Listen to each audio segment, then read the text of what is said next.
앞서 로버트 베로 하버드 교수와 함께 코로나19 사태를 비롯한 다양한 글로벌 이슈에 대해 원인과 배경, 대안까지 자세히 논의를 해봤습니다. 이번에는 국내 주요 석학들을 모시고 역시 다양한 글로벌 경제 이슈를 놓고 1시간에 걸쳐서 특별 토론을 진행하겠습니다. 먼저 김경수 성균관대학교 경제학과 명예교수님 자리해 주셨습니다.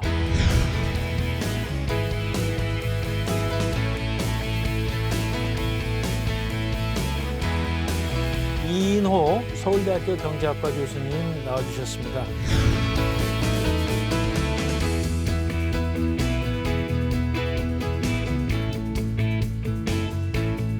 성태윤 연세대학교 경제학부 교수님께서도 함께 나와주셨습니다.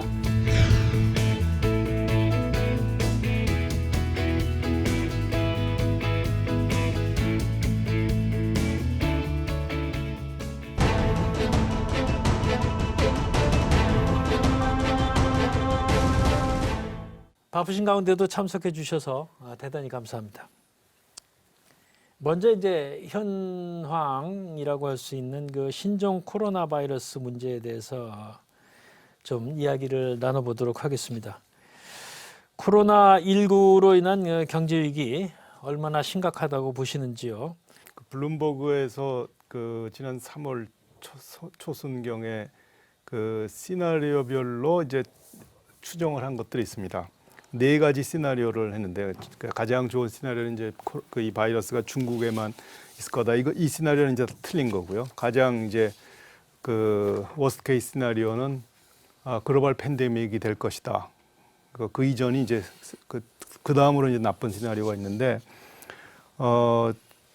최악의 시나리오는 이제 전 세계 성장률이 0.1%가 될 거다.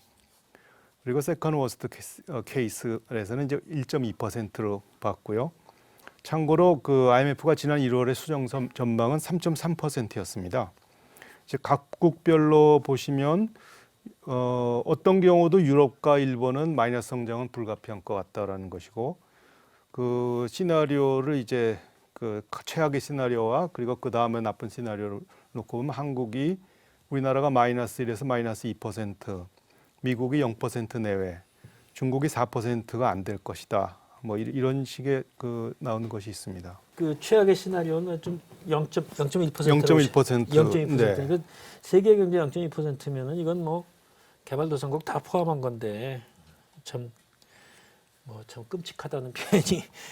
과거에 저희들이 기억하고 있는 금융 위기들 하고 비교해 보시면은 제 생각엔 이번 경제 위기가 1990년대 말에 우리나라의 외환 위기 혹은 2000년대 말에 글로벌 금융 위기 그보다도 훨씬 더 심각한 상태인 것 같고요. 그리고 사실 어떤 특징을 보더라도 그 당시에는 금융 시장에서 문제가 발생을 하였고 그것이 실물 시장으로 번지는 것을 막는 것이 주된 어떤 정책 대응이었는데 이번에는 아예 실물 시장에서 먼저 붕괴가 시작이 됐으니까 1단계를 건너뛰고 2단계부터 시작했다고 보여집니다. 그리고 더군다나 지금 이 전염병의 확산 자체가 전혀 얼마나 통제가 될 수가 있을지 언제나 통제가 될 수 있을지 모르기 때문에 피해를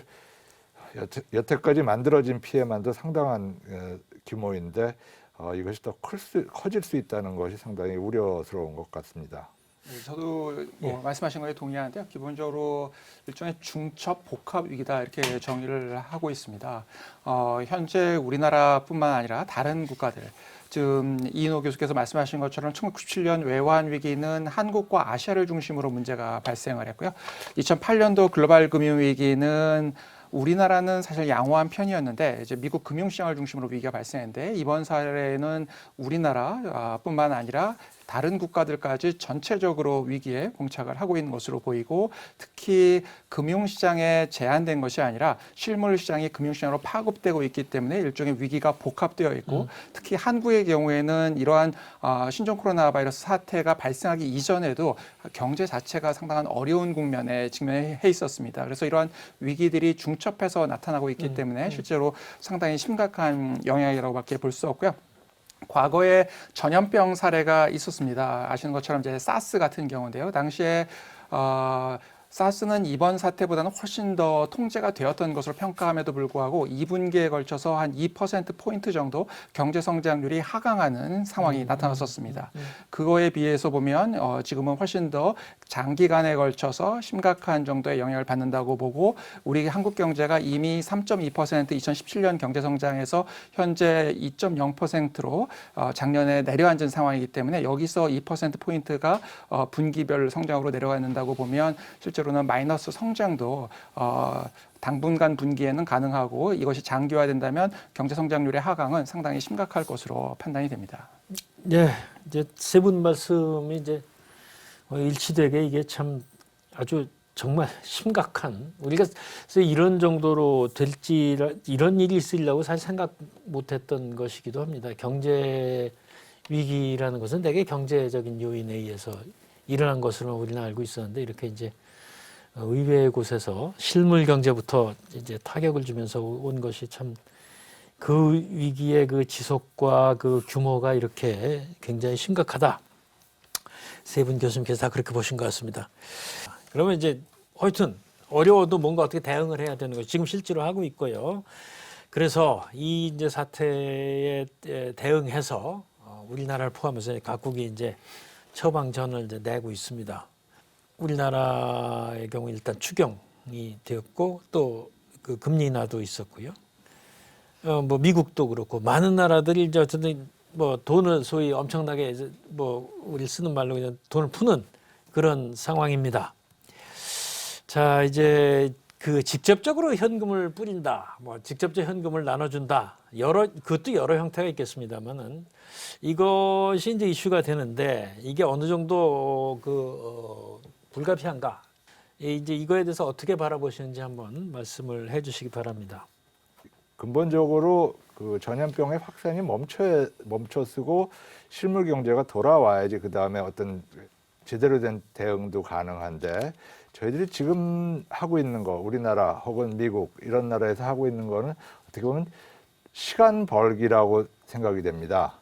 즉 지금 현재는 실물 경제가 완전히 정지해 있는 상태에서 기업들은 현찰이 돌질 않으면은 그야말로 피가 멈췄기 때문에 죽게 되는 거죠. 그런데 저희들이 기업이 일단 도산을 한 상태에서 다시 살려내는 것은 상당히 어렵습니다.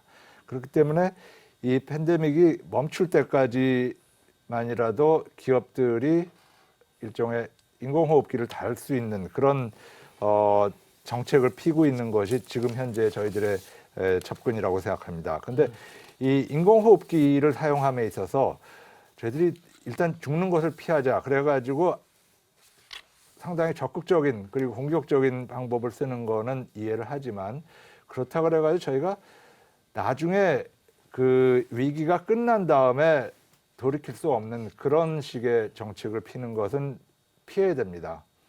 제가 이런 말씀을 드리는 것은 예를 들어서 현찰을 직접 그 소비자들에게 푸는 것이 소비자들 입장에서는 일단 현찰이 들어오니까 불확실성 하에서 안심되고 좋겠죠. 그렇지만 지금 현재의 그 위기의 특성은 결국은 기업들이 돈이 안 돌아가지고 도산을 할 위험에 빠졌고 그것으로 인해서 근로자들이 해고된다는 것이 이 위기의 근본 원인이라고 생각합니다. 그렇다면은 기업을 살리기 위해서 일단 돈을 넣어줘야 되고 그 기업들이 돈을 받게 되면 해고를 안 시키니까 결국은 소비자들도 그 지금 현재 어려움을 견딜 수 있을 만큼 됩니다. 그런데 대신에 소비자들에게 현찰을 준다면은 소비자들은 불확실성 때문에 돈을 쓰질 않게 되겠고 기업을 살려내는 데는 별로 도움이 되질 않습니다. 그렇기 때문에 저희들이 항상 그 기억해야 되는 것은 재정자원, 국가가 가지고 있는 재정자원조차 하수분으로 끝이 없는 것은 아닙니다. 그리고 그것을 너무 많이 쓰게 되면은 이 위기가 끝난 다음에도 우리나라의 경제는 다시 살아나기가 무척 어렵습니다. 그렇기 때문에 이런 미래에 대한 어떤 그 퇴로를 항상 기억을 하면서 돈을 쓰고 여러 가지 대응을 하더라도 효율적인 것에 그 집중해서 접근하는 것이 필요하다고 생각합니다. 예. 그 말씀하신 대로 이게 그 정책이라는 게 좀 물론 급하니까 빨리 해야 되는 것들이 많은데 그것을 여러 가지 그 효과를 생각을 하고 그래서 그 약을 쓸 때 정확히 써야 되겠지요. 아마 그 말씀을 이제 잘 해주신 것 같습니다. 다른 교수님들. 실제로 이제 지금 중요한 문제가 이번 사태로 인해서 직접 피해를 입은 업종이나 부문 그리고 계층에게 직접적으로 지원을 하는 게 중요하다고 생각됩니다. 왜냐하면 이제 전국적인 범위에서 일반적인 지원을 하면 지금 이 교수께서 말씀하신 것처럼 재정 소요가 엄청나게 늘어날 가능성이 있고 그렇게 되면 실제로 이제 재정 문제 때문에 앞으로도 이 사태가 장기화될 때 대응을 하기가 매우 어려울 것으로 생각이 됩니다. 이제 말씀하신 것처럼 아예 회복이 됐을 때도 어렵지만 실제 이 시간이 길어질 때 지원을 할 재원이 필요하기 때문에 그래도 뭐 미국에서는 하지 않느냐라고 하는데 이제 미국의 경제 규모를 비교를 해보면 우리나라의 한 13배 정도 됩니다. 그래서 이제 이 나온 액수 자체가 우리가 지원하는 액수보다 엄청나게 크다고 보기는 실제로 또 어렵기도 한데다가 미국의 경우에는 우리가 아는 것처럼 결국 이제 달러를 가지고 있는 국가이기 때문에 채권 시장에서 이를 소화해 줄 수 있는 부분이 있는데 이제 우리 경우에는 결국은 세금을 걷던지 아니면 채권 시장에 소화를 시켜야 되는데 이제 세금을 걷게 되는 거는 이미 작년에 세수가 워낙 안 좋아가지고 특히 이제 기업 실적이 나빠서 법인세를 상당히 못 걷었습니다. 그래서 이미 세율을 올렸음에도 불구하고 실제 세수 확보가 안 돼서 일반 국민들이 느끼시기에는 상당히 다른 세금이 많이 올라 있다고 느낄 가능성이 높습니다. 근데 2020년 올해 다시 재정을 이미 확장을 시킨 상태고요. 이 재원을 또 추가적으로 하게 되면 결국 세금 부담의 문제 때문에 만약에 돈을 이제 개인들에게 꽂아준다 하더라도 이분들이 돈을 안 쓰고 세금 납부를 준비해야 되는 상황이 발생을 할 수가 있고 그래서 효과가 떨어질 가능성이 있고요. 또 소득이 있는 분들 가운데는 실제로 이 지원이 아니면 본인 돈으로 쓸 거를 결국 이제 지원을 받아서 일부를 쓰게 되는 문제 때문에 오히려 경기를 위축시킬 가능성도 있습니다. 그러나 정말로 어려운 계층들의 경우에는 제가 보기에 이제 지원을 하는 것이 의미가 있습니다. 그래서 결국 이 지원을 정말로 어려운 취약계층을 위주로 지원을 하고 이제 기업에 대한 지원도 저는 마찬가지라고 생각을 하는데 그게 사실 뭐 대기업이든 중소기업이든 간에 특히 뭐 업종이 예를 들어서 요새 같으면 뭐 항공이나 운송, 숙박 또는 대면 소비 관련된 업종들은 실제로 규모에 관계없이 다 지금 어려워졌기 때문에 이런 데 지원을 해서 지금 이제 말씀하신 것처럼 고용이 어느 정도 유지될 수 있도록 해주는 게 중요하지 않나 생각이 들고 우리가 항상 생각해야 되는 게 만약에 그냥 일반적인 지원을 너무 확대하는 경우에 항상 발생할 수 있는 이제 저희들 이제 뭐 전문가들 용어로 구축 효과라고 부르는 민간 부분을 구축시키는 문제하고 결국은 추가적인 세금 납부에 의한 경기 위축 문제를 고려하지 않을 수 없다 이렇게 생각이 듭니다. 네, 그 재정이라는 게 이제 그런 그 두 분이 다 비슷한 말씀하신 것 같아요. 양날의 칼이 있는 것이고 필요하니까 막 써야 되겠다 하는 식으로 하는 것은 오히려 자칫하면 부작용을 만들 수 있는 것이 굉장히 신중해야 된다는 말씀을 해주셨습니다. 예. 우선 우리가 이건 이제 큰 그림에서 이거를 볼 필요가 있다고 생각합니다. 거기서 우리가 뭔가 이제 중요한 교훈을 얻고 그걸 어떻게 대처할 것인가도 나올 수 있을 거라고 생각하는데요. 지금 우리가 이 팬데믹에서부터 세 가지 이제 중요한 교훈을 우리가 얻었다고 생각합니다. 하나는 나쁜 소식이 무소식보다는 좋다라는 겁니다. 네. 왜냐하면 나쁜 소식들이 모이면 굉장히 유용한 정보를 제공을 받기 때문에.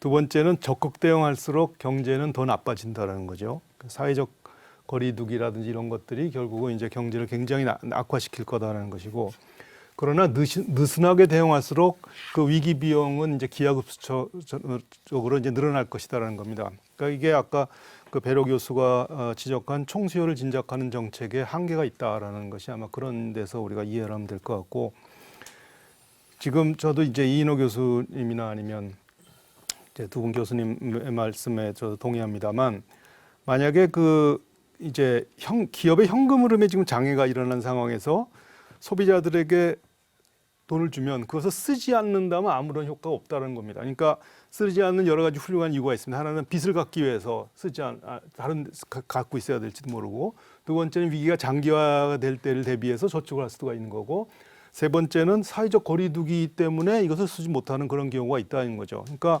그렇게 되면 그 효과는 이제 반감이 되고, 그래서 현금을 지급하는 것보다는 차라리 바우처를 지급하는 게 더 나을 거다라는 겁니다. 예.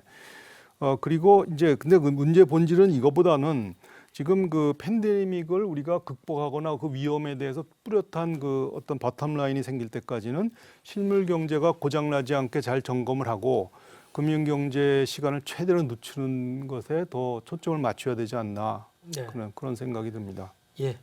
혹시 뭐 지금 말씀들을 하셨지만 특히 기업 지원 세제 혜택에 뭐 특별히 어떤 부분을 좀 해야 되겠다 이런 것을 뭐 지금 생각해 보실 수가 있을까요? 아니면 이것은 뭐 역시 정책 당국이 좀 잘 헤아려서 해야 될 일인가? 그러니까 일반적으로 뭐 세제 지원을 하는 거나 뭐 최근에도 이제 뭐 여러 가지 세금을 감면하는 이슈가 나오고 있습니다. 근데 이제 제가 생각하기에는 물론 이제 경제 성장을 일반적으로 지원하기 위해서 세금 감면을 하는 건 생각할 수 있는데, 이제 지금은 중요한 것이 피해를 입은 업종들. 그러니까 예를 들면 지금 뭐 항공사 같은 데들은 우리가 이제 항공 라인을 밤에 이렇게 찍어보면 거의 지금 움직이질 않는단 말이죠. 그러면 결국은 공장이 서 있는 거나 마찬가지고, 또 실제로 글로벌 밸류 체인으로 엮여 있는 제조업의 상당 부분은 지금 작동을 못하고 있기 때문에 두 분 교수님께서 말씀하신 것처럼 지금 고용이 실제로는 상당히 심각한 문제에 봉착을 해 있습니다.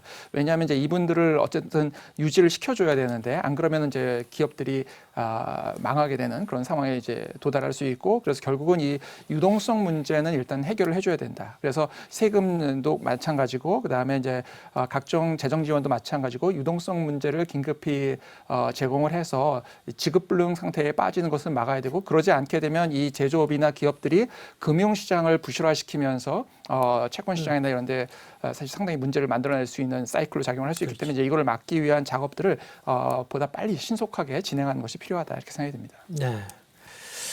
이제 그 이게 이제 기본적으로 금융 시장의 문제이고, 그래서 우리가 그 금융 정책으로서 여기에 대응을 뭐 우리나라뿐만 아니라 세계 각국이 다 이제 여기에 대응을 그런 식으로 하고 있습니다. 그래서 이제 지금 우리나라도 거의 뭐 그에 다 갔다 그러고, 하여튼 미국 그렇고 제로금리 시대 이야기를 이제 제로금리 시대를 이제 맞이하고 있다, 이렇게 얘기를 하고 있습니다. 뭐 마이너스 금리 이런 얘기, 실질적으로 마이너스 금리의 경우도 있습니다만, 하여튼 이게 이제 자, 이거가 이제 실제로 어떤 우리에게 영향을 줄 것인가, 특히 이 사태를 극복하는 데 주는 직접적인 영향도 있을 것이고, 또 앞으로 이제 경제 전반에 걸쳐서 어떤 영향을 줄 것인가, 여기 대해서 한번 또 이야기를 해봐야 될 것 같습니다. 그러니까 저금리가 너무 지나치게 오래가면 사실 여기 함정에 빠진다는 거 우리가 다 잘 알고 있는 사실입니다. 그러니까 금리를 내리기는 건 쉽고 다 반색을 하지만 올리기가 대단히 힘들어진다는 건 이제 우리가 다 잘 아는 사실이고, 특히 우리 같은 나라의 경우에는 이제 가계 부채가 굉장히 심각한 문제가 있고, 통상 이제 그 IMF에서 나온 세계 경제 전망이나 아니면 그 금융 안정 보고서 이런 데 보면 우리는 이미 이제 소비가, 그러니까 가계 부채가 너무 커서 이것이 소비에 나쁜 영향을 주고, 그것을 해서 이제 성장의 기여도가 자꾸 떨어진다, 뭐 이런 것이 하나의 우리가 잘 알려진 사실인데요. 근데 또 다른 문제 중에 하나가 이제 우리가 작년에 이제 익히 경험했던 게 DLF 사건이라든지 여러 가지 그 파생 상품에 대해서 투자 손실 같은 것이 결국은 낮은 금리의 유동성은 높고 수익률을 쫓다 보면 실물 경기가 따라주지 못할 때 발생하는 그런 것들이죠 다. 그래서 그런 것이 이제 계속해서 부작용이 나타날 거다. 그래서 사실상 지금 말씀하셨다시피 그 저금리가 과연 그 경제에 별 도움이 되지 않는다라는 것이 그 굉장히 많은 그 설득력을 얻고 있습니다. 그런데 다만 이제 그 IMF 조사국장을 했던 그 올리비에 블랑시아 같은 분들은 그 금리가 성장률보다 낮으면 정부가 이제 그 재정 적자이나 국가 채무의 부담이 굉장히 줄어들고, 따라서 이제 그 재정 정책의 효과가 이제 커진다. 그러므로 이제 이게 꼭 저금리가 나쁜 건 아니다라고 얘기하는 분도 있습니다만, 올해 이제 그 AM 미팅에서는 이 문제 가지고 한번 굉장히 집중적으로 이제 토론을 한 그런 세션이 있었습니다. 거기서 나온 분들의 공통적인 대답은 그런 균형은 없다. 예, 국가 채무가 계속 높아지면 결국 금리는 올라갈 거다.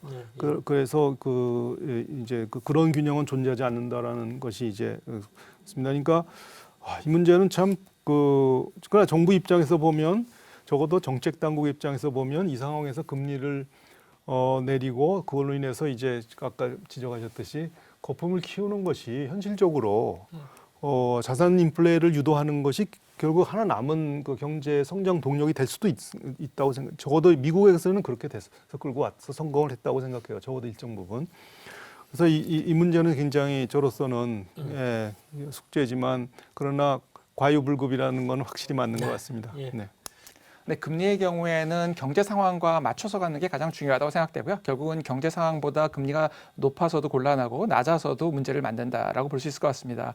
다만 이제 우리나라의 경우에는 최근 신종 코로나 바이러스 사태 이전에도 제가 판단하기에는 실물 경기 상황을 충분히 반영한다기보다는 조금 높지 않나 이런 생각이 들긴 합니다. 그런데 이제 그 당시에 우리가 금리를 낮추기 어려웠던 이유가 있습니다. 그것은 이제 대표적으로 미국이 금리를 낮추지 않은 상황이었고, 그다음에 외환 시장이 불안한 상황이었습니다. 이런 상황에서 또 금리를 낮추는데 어려움이 있는 것도 사실이다 이렇게 판단이 들고요. 다만 지금은 미국이 대대적으로 금리를 인하한 상황이기 때문에 다소간의 금리 정책에 여력이 생긴 것은 또 사실이다 이렇게 판단이 됩니다. 그러나 이미 이번 위기의 성격이 금융시장 문제로부터 파생됐다기보다는 실물로부터 파생되어 있고, 현재 금리를 낮춘다 하더라도 실물 부분의 경기를 부양하거나 다시 어느 정도 회복시키는 데는 상당한 제약이 있는 거기 때문에 통화정책이 이번 사태와 관련해서 효과를 가지는 부분은 좀 제한적일 수밖에 없다 이렇게 생각이 들고요.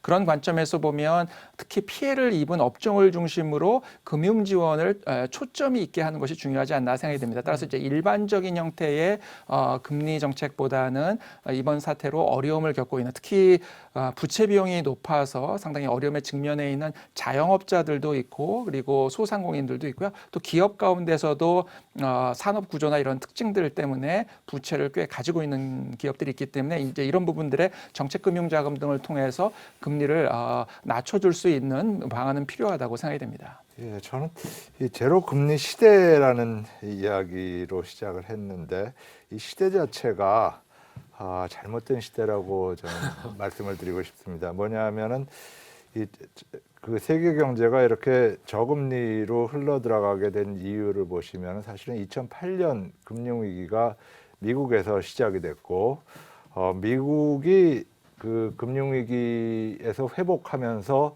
고통을 겪고 싶지가 않았기 때문에 대신에 그 은행들에다가 엄청난 양의 유동성을 투입하게 됐고, 그 결과 제로금리 시대를 가져오게 됐습니다. 그리고 그 경제학자들도 다들 이 제로금리 시대가 너무 길게 가는 것은 바람직하지 않다는 생각을 했지만, 이 저금리에서 빠져나오려고 어떤 제스처를 썼었는데, 예를 들어서 버냉키 의장이 우리가 이제는 그 양적 완화 그만두려고 그런다 그랬는데, 그 말만 듣고 나서 주식시장이 폭락을 했습니다. 그래서 겁을 먹어가지고 그런 일은 이제 못하겠구나, 이렇게 된 결과가 결국은 지금 제로금리를 이렇게 계속 가지고 오게 됐고, 결과적으로 보시면은 통화정책이 그야말로 효과가 없습니다.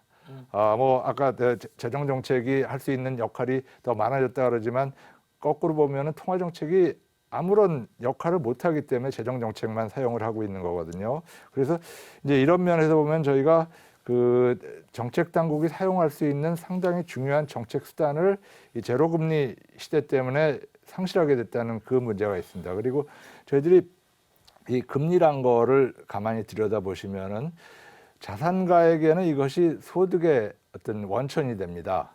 근데 지금 이 저금리 시대로 되면서 자산가들은 거의 소득을 자산으로부터 얻어낼 수 있는 방법이 없어졌습니다. 그러면 그 사람들이 과연 지금 그 자산에서 소득을 못 얻어내고 있냐? 그 사람들은 대신에 위험한 증권시장으로 가고 있습니다. 즉 옛날 같으면은 은행에다가 안전하게 맡겨놓고 은행이 여러 가지 그 좋은 투자처를 찾아서 투자를 해주고 일반 투자자들은 은행에서 금리를 받아가지고 그거 가지고 소비 활동을 했었는데 이제는 일반 투자자들이 직접 그 위험한 증권시장에 들어가가지고 투자를 해야 되고 그리고 다들 아시다시피 미국 증권시장은 지난 한 2, 3년 동안 엄청난 그 거의 버블이라 할 정도로 가격이 올라가지 않았습니까? 그래서 결국은 지금 이 제로 금리 시대가 와서 사람들이 그 자산으로부터 실질적인 금리를 0으로 아무것도 못 받고 있냐? 그건 아닌 것 같습니다. 단지 그 고전적이고 상당히 바람직한 은행을 통한 어떤 투자 수익을 얻는 방법이 이제는 불가능해졌고 그 결과 모든 사람들이 이제 증권시장에서 투자를 해가지고 위험을 무릅쓰고